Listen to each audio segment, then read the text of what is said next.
ओम नमो भगवती वासुदेवाय। नमस्कार दोस्तों, आज की इस वीडियो में हम सुनेंगे कार्तिक मास महात्म्य के 29वीं और 30वीं अध्याय का पाठ।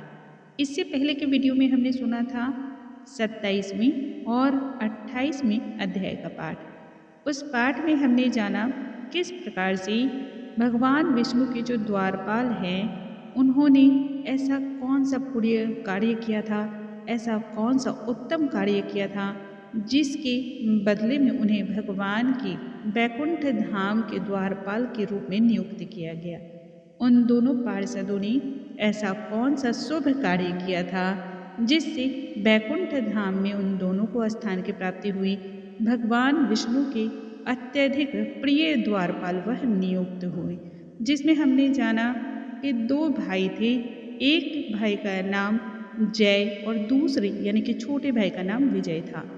दोनों ही भाइयों में परस्पर अत्यधिक प्रेम था, परंतु धन की लालसा से दोनों में जो है परस्पर टकराव हो जाता है, दोनों में लड़ाइयाँ होती हैं, जिसकी वजह से दोनों ने एक दूसरे को श्राप दे दिया। बड़े भाई जय ने छोटे भाई विजय को इस बात का श्राप दिया कि तुम ग्रहण करके किसी भी चीज़ को जब तुम ग्रहण कर लेते हो तो तुम उसका बराबर से भागीदारी नहीं करते हो, हिस्सेदारी नहीं करते हो, इसलिए ग्राह्य अर्थात मगरमच्छ के जन्म में तुम्हारा जन्म होना चाहिए। और उसके स्वरूप में विजय ने भी अपने भाई जय को श्राप दिया कि तुम मद में चूर हो और इसलिए तुम मातंग अर्थात हाथी की योनि में तुम्हारा जन्म हो। और इसी के तहत दोनों भाइयों का जन्म मगरमच्छ और हाथी की योनि में होता है। कालांतर में दोनों के बीच लड़ाई हो जाती है और उस लड़ाई का समाधान भगवान विष्णु ने किया। स्वयं वहाँ पर उन्होंने अपना रूप धारण करने के पश्चात चक्र चलाकर ग्राह्य यानी कि मगरमच्छ और गजराज यानी कि हाथी दोनों का ही उद्धार किया और उन्हें अपने जैसा ही रूप प्रदान किया। अपने साथ वैकुंठ धाम को लेकर के वह प्रस्थान फिर कर गए।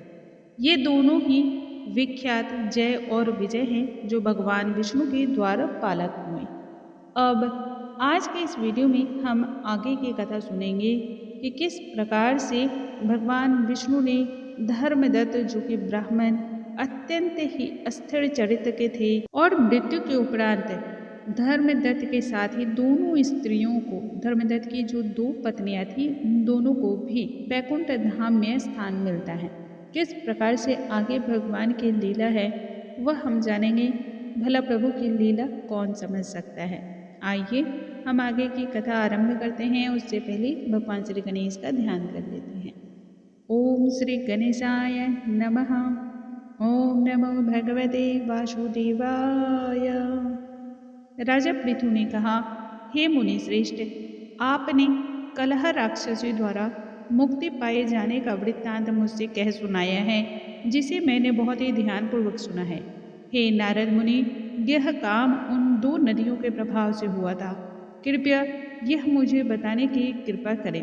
तब महर्षि नारद जी बोले, हे राजन, कृष्णा नदी साक्षात भगवान श्री कृष्ण महाराज का शरीर और वेणी नामक नदी भगवान शंकर का शरीर है। यह दोनों नदियों का संगम का महात्म्य श्री ब्रह्मा जी भी वर्णन करने में अपने आप को सामर्थ्य नहीं महसूस करते हैं।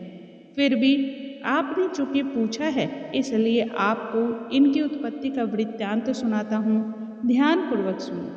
चाक्षु मनवंतर के आरंभ में ब्रह्मा जी ने असह्य पर्वत के शिखर पर यज्ञ करने का निश्चय किया। वह भगवान शंकर और भगवान विष्णु तथा समस्त देवताओं सहित यज्ञ की सामग्री लेकर उस पर्वत के उच्चतम शिखर पर जा पहुँचे। महर्षि भृगु आदि ऋषियों ने ब्रह्म मुहूर्त में उन्हें दीक्षा देने का विचार किया था। तत्पश्चात भगवान विष्णु ने ब्रह्मा जी की भार्या त्वरा को बुलवाया। वह बड़ी ही तब धीमी गति से आ रही थी। इसी बीच भृगु जी ने भगवान विष्णु से पूछा कि हे प्रभु, आपने त्वरा को ही शीघ्रता से बुलाया था, परंतु वह अभी तक नहीं आएगी। इस प्रकार से ब्रह्म मुहूर्त तो निकल जाएगा। भला ब्रह्म मुहूर्त के निकलने के पश्चात यज्ञ किस प्रकार से संभव हो पाएगा? यह तो बहुत बड़ी परेशानी, बहुत बड़ी समस्या हो जाएगी। इस पर भगवान विष्णु बोले, यदि त्वरा यथा समय पर यहाँ नहीं आ पाती है तब ऐसे में आप गायत्री को ही स्त्री मान करके दीक्षा विधान कर दीजिएगा। क्या गायत्री पुण्य कर्म में ब्रह्मा जी की स्त्री नहीं हो सकती हैं? इस पर महर्षि नारद जी ने कहा, हे राजन, भगवान विष्णु की इस बात का समर्थन भगवान शंकर ने भी किया। यह बात सुन करके भृगु जी ने गायत्री को ही ब्रह्मा जी के दाईं ओर बैठाया और विधि विधान के अनुसार दीक्षा आरंभ कर दिया। जिस समय ऋषि मंडल गायत्री को दीक्षा देने लगी, उसी समय त्वरा भी यज्ञ मंडल में उपस्थित हो पहुंची। ब्रह्मा जी के दाईं ओर गायत्री को बैठा हुआ देखकर ईर्ष्या से कुपित हो गई और कुपित होने के पश्चात त्वरा बोली, जहाँ अपूज्यों की पूजा और पूज्यों की अप्रतिष्ठा होती है, वहाँ पर दुर्भिक्ष, मृत्यु तथा भय तीनों अवश्य ही हुआ करते हैं। यह गायत्री ब्रह्मा जी के दाईं ओर और मेरे स्थान पर चूंकि विराजमान है, इसलिए आज से यह अदृश्य बहने वाली नदी हो गई। आप सभी देवताओं ने बिना सोचे विचारे ही इसे मेरे स्थान पर बैठाया है, इसलिए आप सब भी इसके भागीदार होंगे और आप सभी जर रूप नदियां स्थित होंगे। तब नारद जी बोले राजा पृथु से, हे राजन, इस प्रकार त्वरा के शाप को सुनकर गायत्री क्रोध से भर उठी और अपने होठों को चबाने लगी। देवताओं के मना करने के पश्चात भी उसने तत्काल ही त्वरा को शाप दिया। गायत्री ने कहा, हे त्वरा, जिस प्रकार ब्रह्मा जी तुम्हारे पति हैं, उसी प्रकार मेरे भी पति हैं। तुमने व्यर्थ ही शाप दिया है, इसलिए तुम भी नदी के रूप में परिवर्तित हो जाओ। तब देवताओं में खलबली मच गई। सभी देवता त्वरा को साष्टांग प्रणाम करके उनकी स्तुति करने लगे और कहा, हे देवी, तुमने ब्रह्मा आदि समस्त देवताओं को जो शाप दिया है वह कदाचित उचित नहीं है, क्योंकि यदि हम सब जर रूप नदियां हो जाएंगे तो फिर निश्चय ही यह तीनों लोक हाहाकार मच जाएगा और यह सभी चीजें नष्ट हो जाएंगी। बिना सोचे विचारे तुमने इस प्रकार का शाप क्यों दिया? तुम अपने शाप को वापस ले लो। जिस पर त्वरा बोली, हे देवतागण, आपके द्वारा यज्ञ के आरंभ में गणेश पूजन न किए जाने के कारण ही इस प्रकार का विघ्न उत्पन्न हुआ है। आप सभी को सबसे पहले गणेश जी का पूजन करना चाहिए। मेरा यह शाप कदापि खाली नहीं जा सकता है, इसलिए आप सभी अपने अंगों से जड़ीभूत होकर के अश्वमेव नदियां बनोगे। हम दोनों सौतने भी अपने अपने वंशों पश्चिम में बहने वाली नदियां के स्वरूप में रहेंगी। नारद जी राजा पृथु से बोले, हे राजन, त्वरा के इस प्रकार के वचन को सुनकर भगवान विष्णु, शंकर आदि सभी देवी देवता अपने अपने अंशों से नदियों के स्वरूप में बन गए। भगवान विष्णु के अंश से कृष्णा नदी, भगवान शंकर के अंश से वेणी तथा ब्रह्मा जी के अंश से कुदुम्बवती नामक नदियां उत्पन्न हो गई।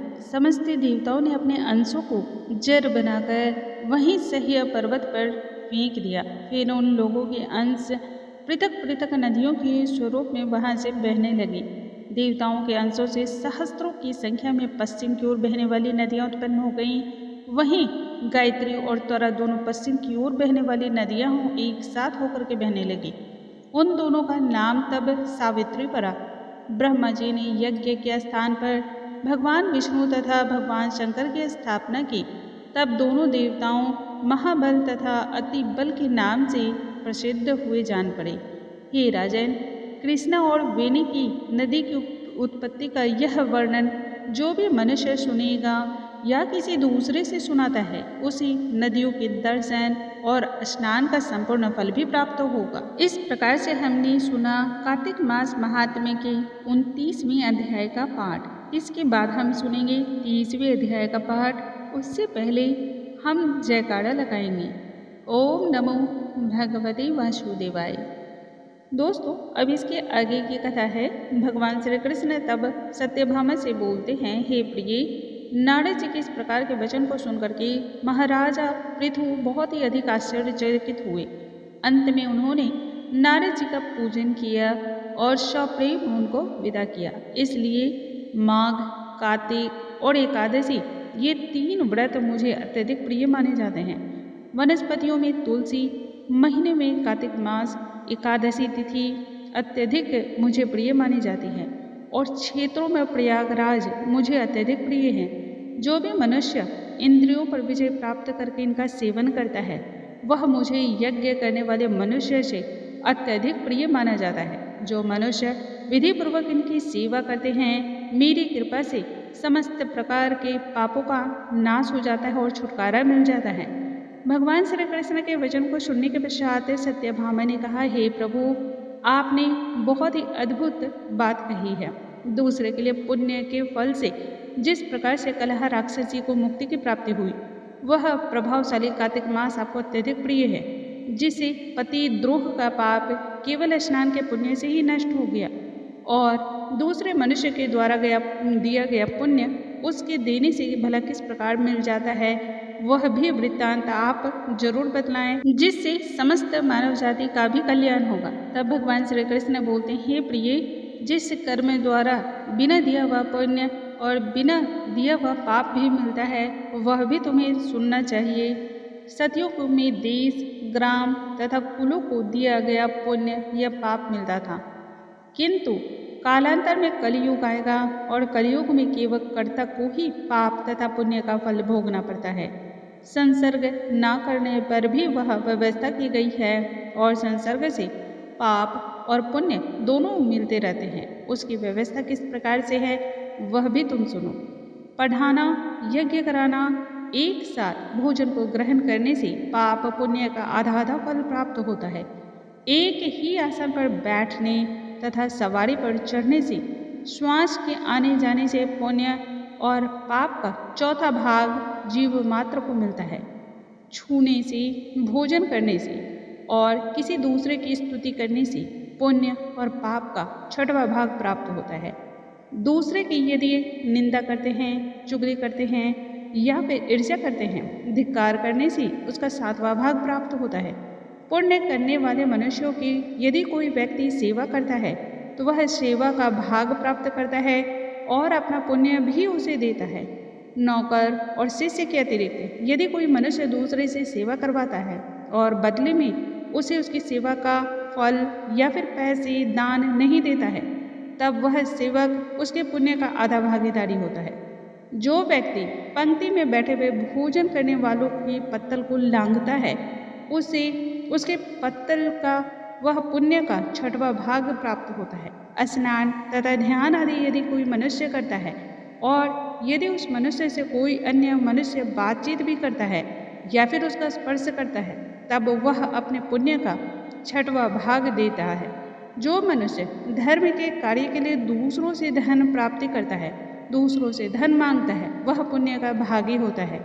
ठीक उसी प्रकार जिस प्रकार की दान करने वाला पुण्य का भागी होता है, जो मनुष्य धर्म का उपदेश करता है और कहीं वाचन करता है, उसके बाद सुनने वाले से याचना करता है, वह अपने पुण्य का छठवां भाग उसे देता है। जो मनुष्य दूसरे का धन चोरी करता है और चुराकर उससे धर्म कार्य करता है, वह चोरी का फल भोगता है और शीघ्र ही निर्धन भी होता है। और जिसका धन चुराता है वह पुण्य का भागी होता है। बिना ऋण उतारे जो मनुष्य मृत्यु को प्राप्त हो जाता है, उनको ऋण देने वाले सज्जन पुरुष पुण्य के भागी होते हैं।